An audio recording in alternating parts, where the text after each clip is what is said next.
अङ्गम् हरेः पुलकभूषणमाश्रयन्ती धृङ्गाङ्गनेव मुकुलाभरणम् तमालम्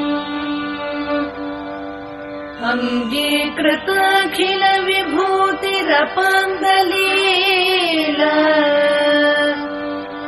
माङ्गल्यदास्तु मम मङ्गलदेवतायाः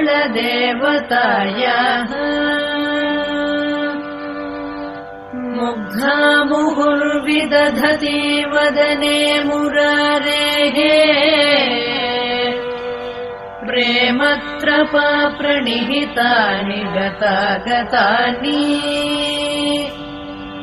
मालादृशोर्मधुकरीव महोत्पलेय सा मे श्रियम् दिशतु सागरसम्भवायाः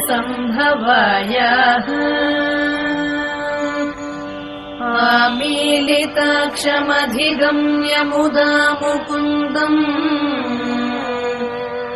आनन्दकन्दमनिमेषमनङ्गतन्त्रम्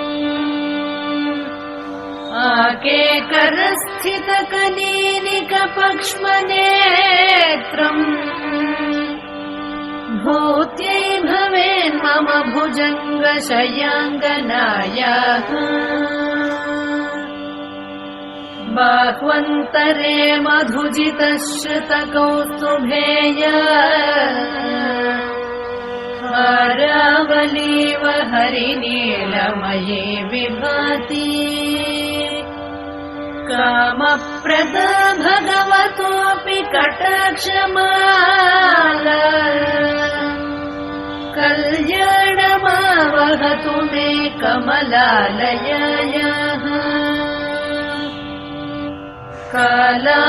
कालाम्बुदाणिललितो रसिकैटभारेः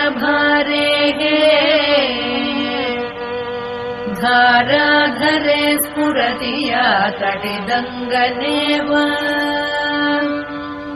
मातुः समस्तजगतां महनीयमूर्तिः भद्राणि मे दिशतु भार्गवनन्दनायाः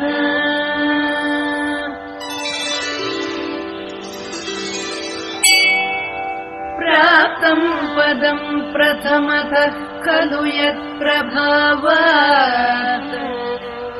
माङ्गल्यभाजि मधुमाचिनि मन्मथे